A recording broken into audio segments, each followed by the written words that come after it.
In Marvel's Avengers, there are a number of original skins that are very simple when it comes to their design. Specifically, team set skins will choose a simple but distinct theme to apply to an entire team of skins. A while ago, I started coming up with lore for what the potential origins could be for these original costumes. This practice I've lovingly started calling Lorevengers. Now, in the previous episode of Lorevengers, I chronicled my lore for the crash test team set skins. But in today's episode, I'm going to be going over the lore for the recently added Glacial team set skins. Stars and Stripes! Hello and welcome to another Carrot Scraps video, and by another, I mean the 92nd. Now, today's video has to go pretty quickly. I gotta be honest, I'm recording this video while I'm on the clock. I've been loving my new job at Juniper Technologies, but I thought, while I had some time, maybe I could make a quick video. Now, if you're familiar with the channel, you already know what Lorevengers is. It is a thinly veiled excuse to get away with writing fan fictions about some of my favorite superheroes. But I honestly don't need excuses. I think that people should be writing fan fictions as much as possible. Look, it's a little cringy, it's a little corny to write fan fictions, but that doesn't mean that you shouldn't do it. I'm ripping off the band-aid of shame, and I'm telling you, I'm giving you permission that it's okay to write fan fictions if that's something that you want to do. Because I think it's a lot of fun, and especially because I think it's great practice for aspiring writers. So like all the other episodes of Lorevengers, that's what today's video is going to be. I'm going to be dramatically reading a story that I prepared in 2 parts, and the general goal of this story was for me to give lore to the Glacial team set skins, and to present that lore in an interesting way. Now, before we started, I just wanted to make one thing clear. I hope this is obvious, but nothing I'm gonna mention in this video is canon to any official Marvel story. Again, I think this is obvious, but I just want to cover my bases. The story that I'll be reading in this video is a story that I've written myself, and any similarities it has to any other Marvel stories is purely coincidental. Now, with all of those disclaimers out of the way, let's jump into part 1 of my Glacial team set story. A story I like to call The Bitter Truth, Part 1.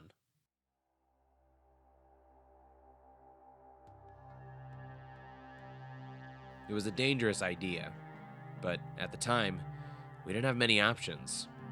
350 civilians taken into the heart of Snow Giant territory, Jotunheim, or, however Goldilocks likes to say it.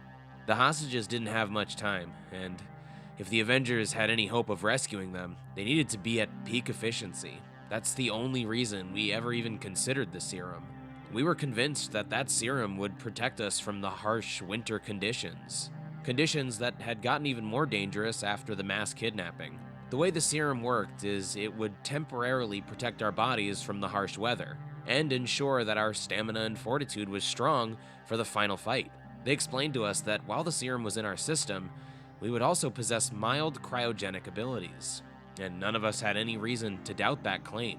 I saw Cap hesitate, just for a moment, before being the first volunteer to take it. He flinched a little. Nothing too noticeable, but how often can I say that about the big guy? So it sticks out in your head. But after that doubt, he was perfectly healthy. His eyes were glowing, and he was colder than people think my heart is, but he was healthy. So the rest of us took it. I even whipped up some tech to help enhance our abilities while we waited for the gate to open. With these vital resources, we charged into enemy territory with our heads held high. Once we entered the land of the Frost Giants, it was clear the serum worked as intended. And it was also clear that we wouldn't have survived very long without it. None of us felt the bitter bite of that frozen landscape. In fact, we actually felt more powerful. Like crossing the threshold into this world gave us some kind of energy boost. A shot of adrenaline, something I needed to calm the nerves. I started to notice that my vision had changed. I'm not sure when exactly the change happened, but it was definitely gradual. It took hours in this snowy maze that was colder than anything we'd ever experienced on Earth. Now, of course, we didn't feel that winter chill, but we understood the potential threat that we had stepped into. With every hour that had passed, I wondered how safe the civilians actually were. By the time we would get to them, the hostages would be in a medically compromised position. But we came prepared for that, and we'd have to move quickly. Multiple members of the team would be focused on using teleportation devices to send the hostages back to Earth, while the others would distract whatever guards they had. Even a moment late could mean multiple casualties, or the loss of everyone. But when the moment finally arrived, we discovered our true loss. We located the stronghold where the hostages were being held. Only thing was, there weren't any hostages. All we found in that location was the smug sibling of the God of Thunder, relaxing on an icy throne. All we found was Loki. So that was part 1 of The Bitter Truth. I know it was a little intense, but trust me, part 2 is going to be even more... Oh, I'm getting a phone... Oh, no, it's my job.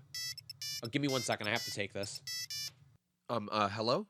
Hello, Carrot Boy. This is Rudra calling once again on behalf of Juniper Technologies. Hey, how's it going? Is everything all right? I am sorry to say we have been notified by our informants that you are slacking on the job. Yeah, I'm sorry about that. I was working on a story that I've been writing, and I just kind of got carried away. I didn't realize. Yeah, I'm sorry. That's my bad. What kind of story? Oh, it's just a story about Marvel superheroes that I've been working on. Interesting. What is your story about? Well, essentially, like, the Avengers get, like, the serum that transforms them, and they get stuck in, like, this land of frost giants. It's like a little fan fiction that I wrote about skins from a game that I really like. Off the record, Carrot Boy. That sounds pretty tight. Oh, really? You think so? That's awesome. Are you like a superhero fan? Are you into Marvel comics and stuff like that? I like the Batman. Oh, yeah. Batman's pretty cool. I like that guy. Anyway, as punishment for this behavior, 34 minutes will be deducted from your company vacation time. Okay, yeah. That's a bummer, but yeah, I understand. This concludes our first efficiency check.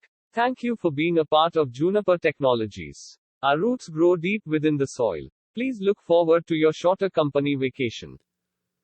All right, well, that sucks, but, I kind of was asking for that. Did they mention that they, like, were talking to an informant? What did that mean? I don't understand that part. Anyway, let's get into the bitter truth, part 2.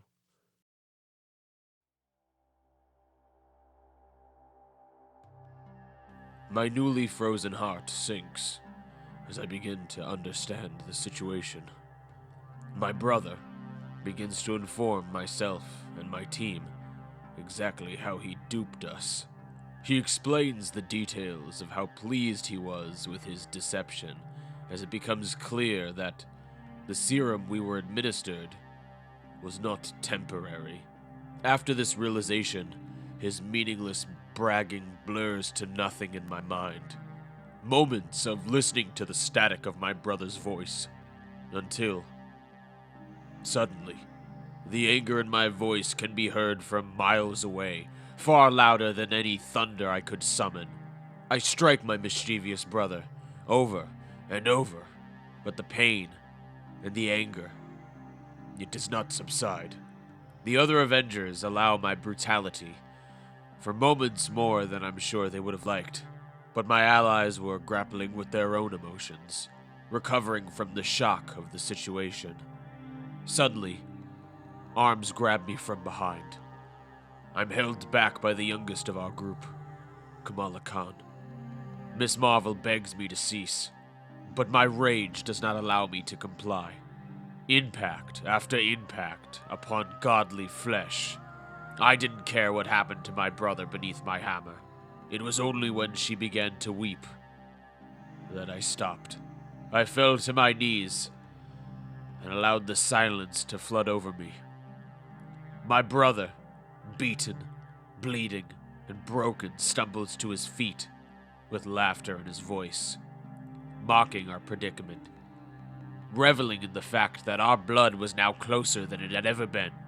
I too was now the son of a frost giant, as the serum was modern science mixed with frost giant blood. It was then, during that realization, that a frost giant appeared behind Loki's throne. My brother, confused, begins to engage with the tall being. But during his rambling speech, I began to notice an energy. The giant and myself make eye contact, and I feel this energy strengthen. Trembling with fear, I raise my hand with fingers spread in the direction of the savage. With that gesture alone, the giant's foot lands dangerously close to my dastardly sibling. The puzzle pieces begin to fall into place, and I finally understand. Loki had made the Avengers part frost giant by infusing our blood with theirs. However, it seemed something different happened to myself. Through some cosmic mystery, it would seem that my godhood mixed with the blood of a giant has given me a control over them that my allies lacked. I did not dwell on this ability for very long before using it. I rose to my feet, and more giants arose from the forest surrounding us. I speak. You've made this bed, brother. Now prepare for your eternal rest. The giants descend on my brother. The other Avengers try to stop these massive behemoths, but still in shell shock from their revelation, they are unprepared for the fight and only defeat the giants after it's too late. I walk into the storm without a word to my allies, and I don't see them for months. The land of the frost giants is my home now. Once, I was known as the God of Thunder, but now, they'll have to find a new name for me, for I'm a god of something else. And that concludes part 2 of my story, The Bitter Truth. I had a lot of fun writing this one in 2 parts. I like the idea of kind of packaging the story and the reveal in 2 different ways from the perspective of 2 different characters. When it comes to Lorevengers, I try to be a little bit creative with the presentation of my stories, even if it's just a tiny twist. Anyway, I would love to hear your thoughts on my story in the comments below. And of course, needless to say, I've learned my lesson when it comes to recording videos and pursuing my own personal affairs while I'm on the job.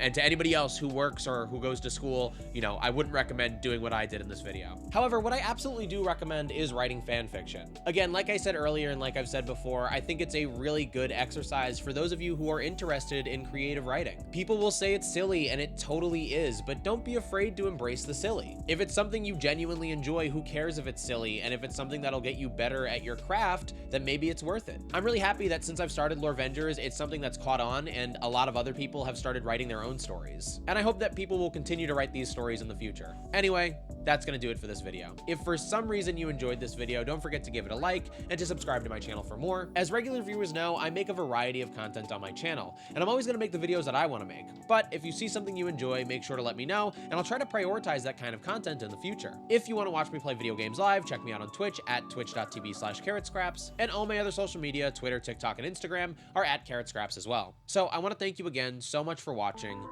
and I'll see you soon.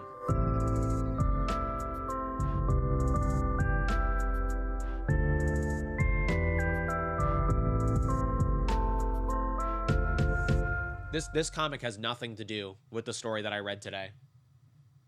I think some scenes take place in the snow, if it's at the part of the story that I'm thinking, but I just put it here because it's got like icy, and it's not even ice. That's not ice, but it looks like ice, so I thought it would fit. Look, leave me alone. Please don't leave me alone.